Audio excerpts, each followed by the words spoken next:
Financial wellness. Reach out to them for advice at 855-DON-GINO. And now back to your hosts, Don Getling and Gino Franti.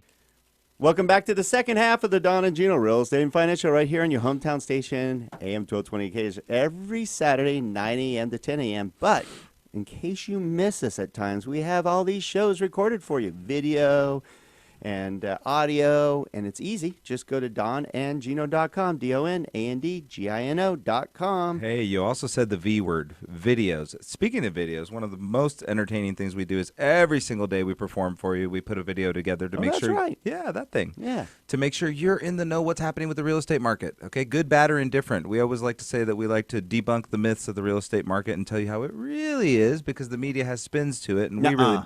Nuh-uh. Especially right now. Oh, my God. With the elections coming up, I mean, there's definite political affiliations when you're reading a newspaper or watching a particular news channel or any of that. And we have no political affiliations. We just read the reports and tell you what they mean to you. And so you can check that out by going to National Real Estate Cafe, NREcafe.com. You can get them delivered daily to your phone.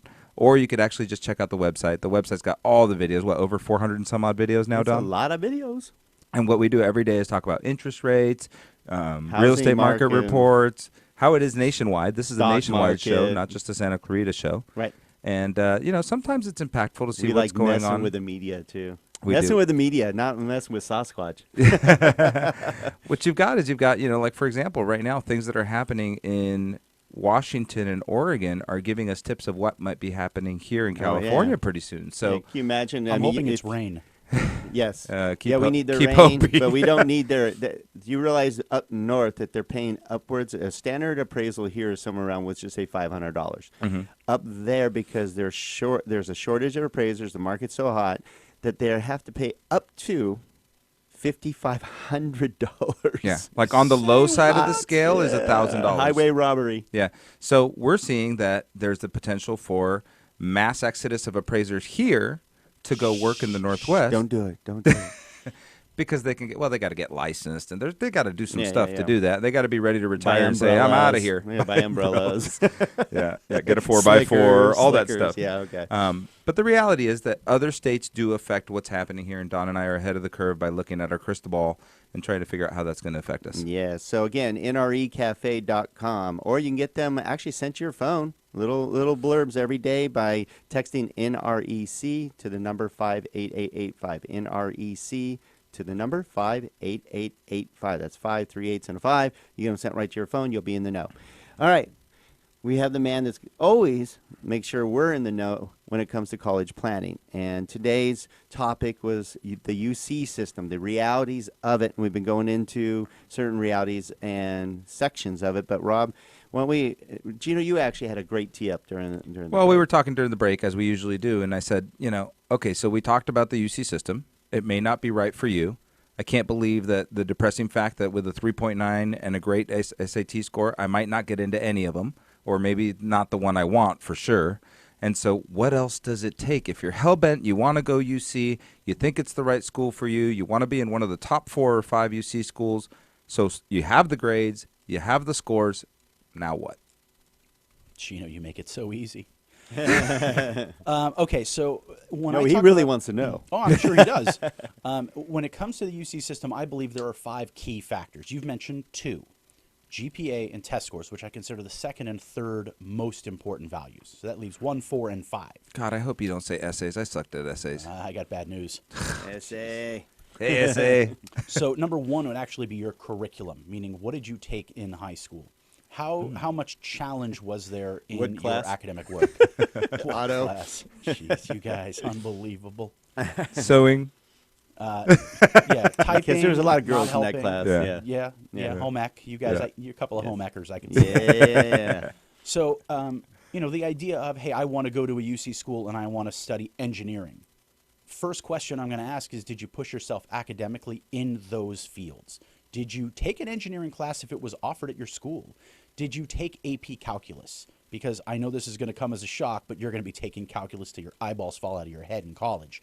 And if you have no evidence of having that ability, you make it very easy to get bumped out of line. Did you take AP physics and do really well? If you don't have those things, I assure you the majority of the population at the top UC schools do. So are you challenging yourself academically? Now, this is not to say take AP everything. Take AP lunch. You know, eat 12,000 calories in 30 minutes and hold it down to get the A. I did that. All right. All right, Gino. You're a special guy. And I got a 5. you aced the test. Yeah. So, this doesn't mean take 6 AP classes. It means in the areas you are most interested in learning, take the AP classes in those fields. If you're saying, I want to study engineering, but your only AP work is in U.S. history, not so good. So try to, as well as possible, align your AP interests with who you're hoping to be 5 or 10 years down the road. 4 would be your friend, the essay. In the case of the UC system, there was another radical change to the way their system works beginning this year. We now refer to these personal statements as the personal insight questions. That's not my choice. That's the University of California.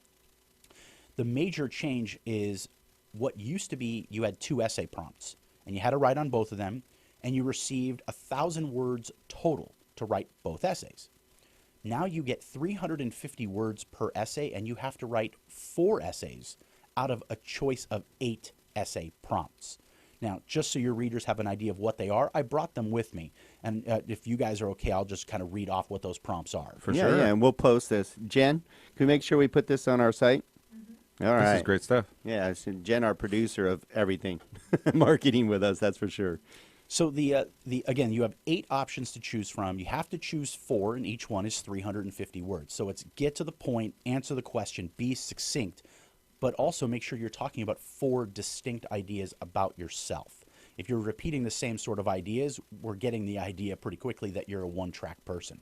That's not good for the UC system. So your options are: describe an example of your leadership experience in which you have positively influenced others, helped resolve disputes, or contributed to group efforts over time. Number 2, every person has a creative side, and it can be expressed in many ways: problem solving, original and innovative thinking, and artistically, to name a few. Describe how you express your creative side. Third, what would you say is your greatest talent or skill? How have you developed and demonstrated that talent over time? Now again, as you're hearing each one of these questions come up, if there's 2 or 3 questions posted, you need to make sure you're addressing each and every one of them. Don't leave anything unturned. That's a good tip. Number 4, describe how you have taken advantage of a significant educational opportunity or worked to overcome an educational barrier you have faced. If you're going to answer this question, make sure it's a relevant and serious barrier that you accomplished, you overcame. I had someone write an essay this year that talked about the toughest time in their life was a transition from elementary school to middle school. And it was not a terribly tumultuous time when I read it. And you're going to read essays as a UC reader that talk about parents getting shot and killed, losing limbs, cancer, family members dying. I mean, serious, serious stuff. If you don't have a serious hindrance, this isn't the question for you. Number 5, describe the most significant challenge you have faced and the steps you have taken to overcome this challenge. How has this challenge affected your academic achievement? 6, describe your favorite academic subject and explain how it has influenced you. Easily the most straightforward question of the bunch. Number 7, what have you done to make your school or your community a better place? This is going to tie into a lot of your extracurricular work, community which work, is going to be number 5 on the list. Lastly, the 8th and final option is, what is the one thing you think sets you apart from other candidates applying to the University of California? I would imagine it's probably one of the most important ones. I would say it's probably the biggest trap question. No, it's wide open. You've got 500,000 students applying to the University of California. What makes you special or different compared to the other 500,000 geniuses applying? Well, Gino's special. That's undoubtedly true. Yeah. All right, great stuff. If you just tune in, you're here with the Don and Gino Real Estate and Finance Show. And Rob Schwartz with Premier College Guidance was sharing the new essay questions that you probably didn't even know changed. It used to be 2 and you write all about it. Now there's 8. You have to choose 4, and Rob just went through all 8, and they're pretty interesting questions. And what's nice is that you help prepare, I guess, your students when you counsel them on how to properly, choose the right questions and how to answer them in a timely manner, so they're not trying to last minute try to throw together an essay that's going to be a barrier from them getting into the college of their dreams. Yeah, if my students haven't started writing essays, I'm ready to throw books at them. This is a process that should have started months ago, to be perfectly honest with you. But I can also tell you I read and edit every single draft of every single essay my kids send to me. So it's not just, grammar, syntax, and word choice, but thematically, are you answering the prompt? Are you giving a positive connotation to who you are?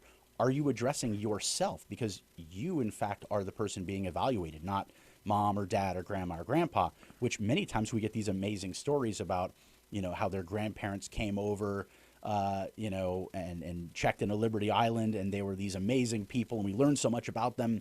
And you get done reading and you go, wow, if I could admit your grandmother, I would.